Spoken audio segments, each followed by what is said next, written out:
Hello, my friend. This is Clyde. This is Clyde coming to you with a question. Will the witness come forward? I am thinking about a Bible passage, Acts chapter 1, verse 8. But you will receive power when the Holy Spirit comes on you, and you will be my witnesses in Jerusalem and in all Judea and Samaria and to the ends of the earth. Let's talk. The day is like any other day. You're going about your business, going to work, you're on vacation, you're visiting someone, you're shopping, you're driving to the doctor. You are about the business of your life. Then something happened. You come upon a situation where some people are in a conflict, and before you know it, someone pulls out a gun and starts firing in the crowd. The shooting is not directed towards you, but you see everything as it happens. For a split moment, it seems as if the shooter looked across at you, but then he just ran off in a waiting car. And afterwards, there were 4 people who died. 2 adult males, an adult female, and a teenager.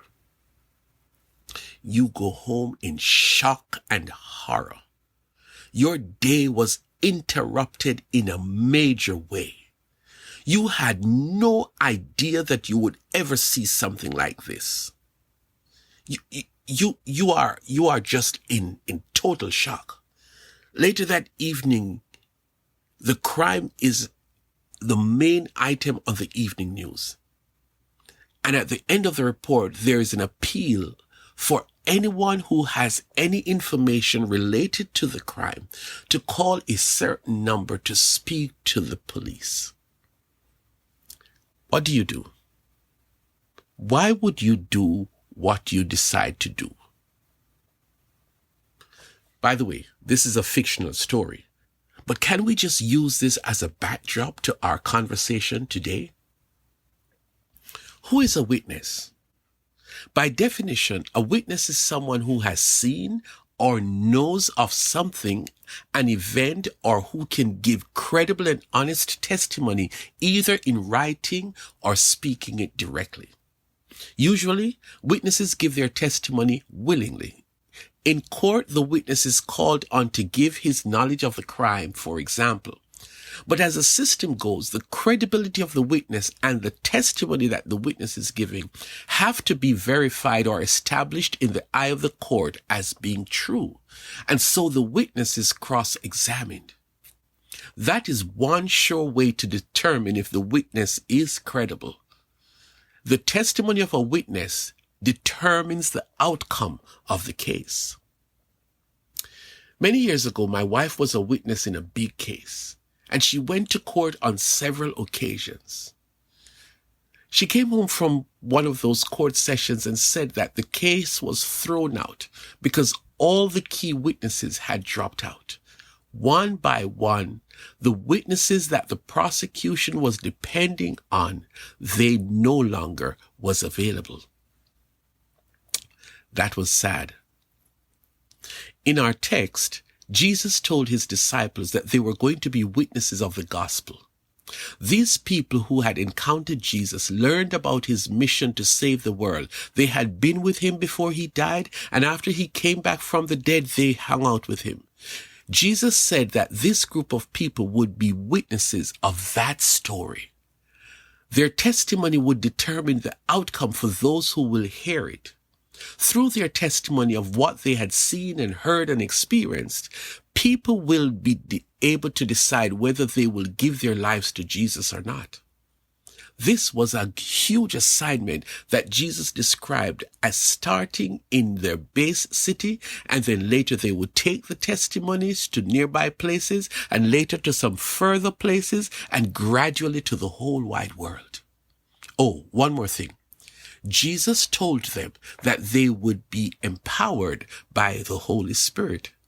A witness needs courage. A witness needs boldness. A witness needs assurance that he is doing the right thing. Remember the story of the case my wife was involved in?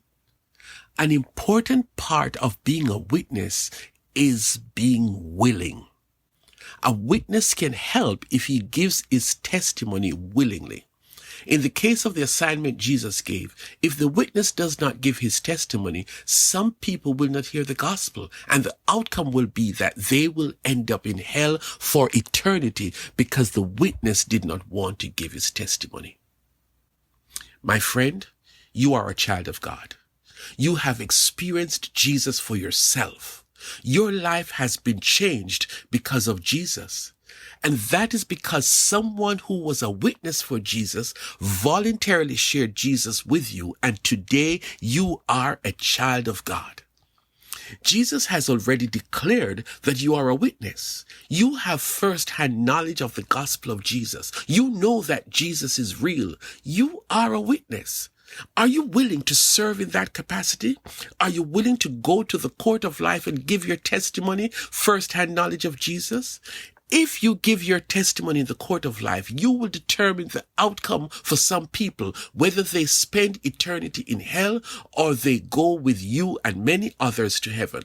Oh, I know it is hard to be a witness, but remember, the Holy Spirit empowers you to get over your fear and your doubts, and you will be a great witness. Trust me, you will. Please step forward, my friend, and give your testimony about Jesus. Please volunteer and do so now.